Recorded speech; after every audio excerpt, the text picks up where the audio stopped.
সম্মানিত ভিউয়ার্স, আসসালামু আলাইকুম ওয়া রাহমাতুল্লাহি ওয়া বারাকাতুহু। আশা করি সবাই আল্লাহর অশেষ রহমতে ভালো আছেন, সুস্থ আছেন।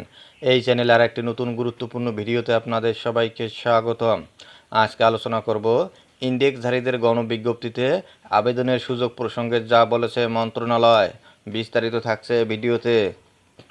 এই ভিডিওটি দেখার আগে যারা এই চ্যানেলে একদম নতুন তারা অবশ্যই চ্যানেলটি সাবস্ক্রাইব করে পাশে থাকা বেল আইকনটি প্রেস করে দিন। আর যারা ইতিমধ্যে সাবস্ক্রাইব করেছেন তাদেরকে জানাই অসংখ্য ধন্যবাদ। ইনডেক্সধারীদের গণবিজ্ঞপ্তিতে আবেদনের সুযোগ প্রসঙ্গে যা বলেছে মন্ত্রণালয়।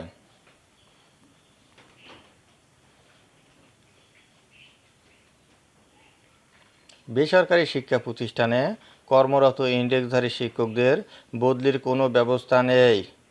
গণবিজ্ঞপ্তিতে আবেদনের মাধ্যমে প্রতিষ্ঠান পরিবর্তনের সুযোগ পেতে তারা তবে এমপিও নীতিমালার ৭ নম্বর ধারার কার্যকারিতা বাতিল করায় সে সুযোগও বন্ধ হয়ে যায়। প্রতিষ্ঠান পরিবর্তনের সুযোগ না থাকায় বিপাকে পড়েছেন তারা।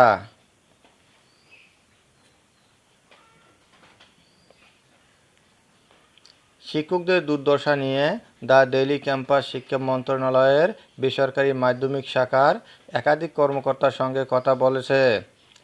তারা বলছেন, বেসরকারি শিক্ষকদের বদলি না থাকায় তারা চরম মানবেতর জীবনযাপন করছেন।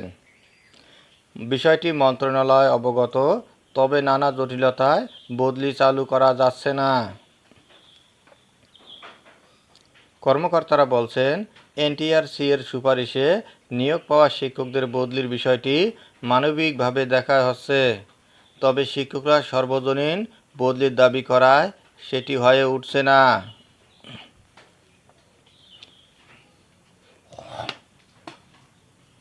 নাম অপ্রকাশিত রাখার শর্তে শিক্ষা মন্ত্রণালয়ের শীর্ষ এক কর্মকর্তা দ্য ডেইলি ক্যাম্পাসকে বলেন, এমপিও নীতিমালার ৭ নম্বর ধারা বাতিল করার পেছনে অনেকগুলো কারণ রয়েছে। এর মধ্যে শিক্ষক সংকট দূর করা, বেকারদের চাকরির ব্যবস্থা অন্যতম। গণবিজ্ঞপ্তিতে ইনডেক্সধারীদের আবেদনের সুযোগ থাকায় শিক্ষক সংকট দূর হচ্ছিল না।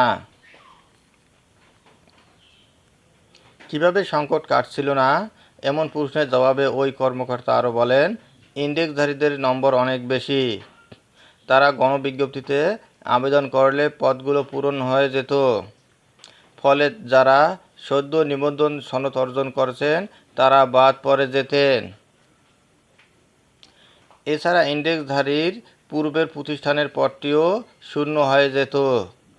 এ কারণে ইনডেক্সধারীদের গণবিজ্ঞপ্তিতে আবেদনের সুযোগ বাতিল করা হয়েছে।